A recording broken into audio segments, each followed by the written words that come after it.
besar. Ya, qad mala'atul wadi, bahkan ular itu kelihatan seperti memenuhi sebuah lembah yang besar. Makanya kata Ibnu Katsir, Allah mengatakan faja'u waja'u bisihrin azim, datang dengan sihir yang besar. Jadi ular yang jumlahnya ribuan, ya, kemudian yarkab ba'duha ba'dun, yang saling lintas satu dengan lain, saling melintas, saling, ya, berjalan dan memenuhi wadi satu lembah seperti gunung. Ngeri apa tidak?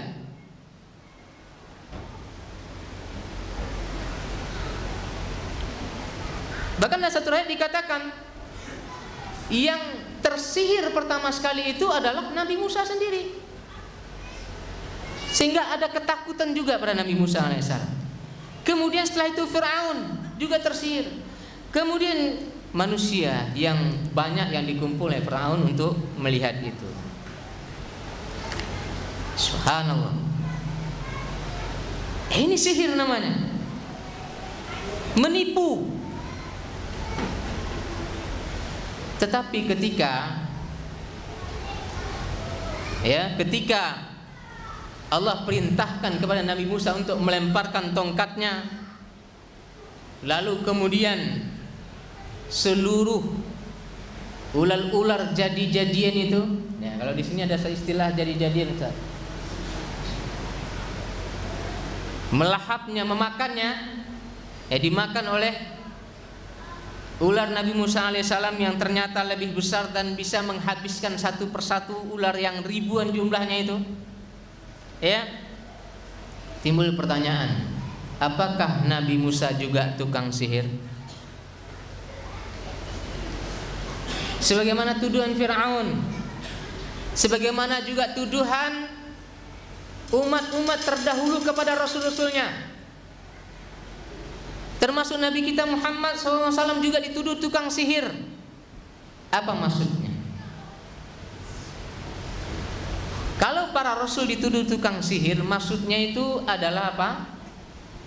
Di antaranya menarik perhatian, mempersona. Makanya disebut tukang sihir, karena dapat mempengaruhi manusia, tapi mempengaruhi kepada yang hak, yang benar. Khusus Nabi Musa alaihissalam dikatakan tukang sihir oleh Fir'aun. Apakah ini sihir atau justru ini mukjizat dari Allah SWT? Kita bacakan apa yang terangkan oleh Ibnu Katsir selanjutnya. Ketika ular Nabi Musa memakan ular-ular mereka itu semuanya, fa'arafat sahara anna hadza syai'un minas sama laisa hadza bisihrin. Maka tukang sihir semua itu tahulah bahwasanya ini datangnya dari langit, ya, bukan dari sihir. Fakharru sajada, maka mereka tunduk sujud kepada Allah SWT. Dalam lafaz lain, tukang sihir Fir'aun itu mengatakan, "Lau kana hadza sahirun ma ghalabana." Seandainya ini betul-betul tukang sihir, maka tidak mungkin akan bisa mengalahkan sihir kita. Kenapa? Karena jumlahnya ribuan. Mana mungkin mengalahkan mereka? Tapi mereka mengakui ini bukan sihir, tapi mukjizat dari Allah SWT, dari langit. Oleh karena itu mereka mengatakan apa? Kami beriman dengan Rabbnya Musa.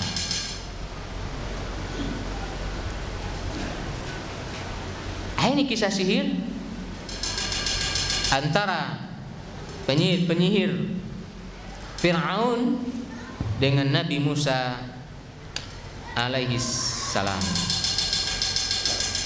Jadi para rasul pun dituduh tukang sihir. karena dapat mempengaruhi hati manusia sehingga manusia cenderung kepadanya, kepada yang dibawanya. Kemudian selanjutnya, sihir hanya bisa merusak wali-walinya yang berwala dengan syaitan.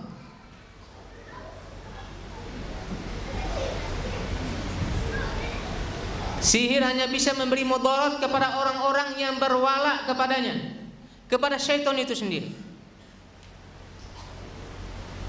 Orang-orang yang suka berhubungan dengan syaitan dari jenis jin, baik langsung ataupun tidak langsung,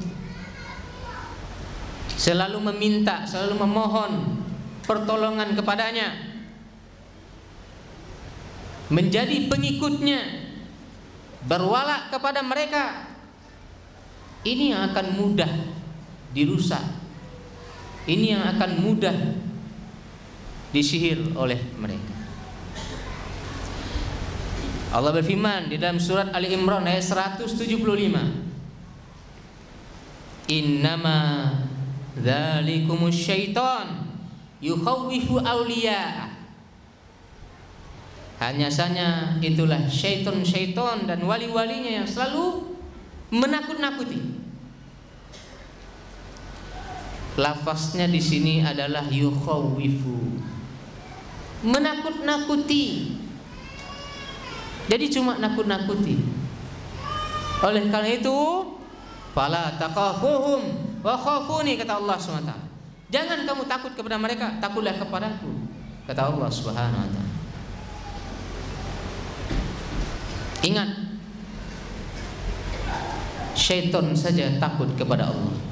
Ini akhafullaha rabbal alamin. Aku takut kepada Allah, Rabb semesta alamin. Oleh karena itu, pantaskah kita takut kepada syaitan? Waliyazubillah. Sihir tidak akan dapat memberikan mudarat kepada orang yang betul-betul beriman kepada Allah Subhanahu wa taala, kecuali atas izin Allah. Allah berfirman di dalam surah Al-Baqarah ayat 102, wa ma hum bidarina bihi min ahadin illa biiznillah. Maka setan-setan itu tidak akan dapat memberi mudarat dengannya kepada seseorang kecuali dengan izin Allah Subhanahu wa taala. Oleh karena itu, kaum muslimin dan muslimat, al-ikhwah wal akhwat yang pendengar Anga FM dimanapun Anda berada, kita tidak boleh takut kepada jin, kepada syaitan, apapun yang datang dari mereka. Kita hanya boleh takut kepada Allah Subhanahu wa taala yang punya segalanya. Inilah sekedar mukadimah dari saya. Insyaallah nanti Ustadz Hajat dan Ustadz Rasul Dahri akan mengupas lebih luas lagi tentang masalah ini, dan kita berharap nanti Ustadz Rasul Dahri akan menerangkan kepada kita bagaimana bentuk-bentuk sihir dan cara menangkal sihir tersebut. Semoga Allah SWT selalu melindungi kita dari kejahatan-kejahatan syaitan, dari sihir mereka.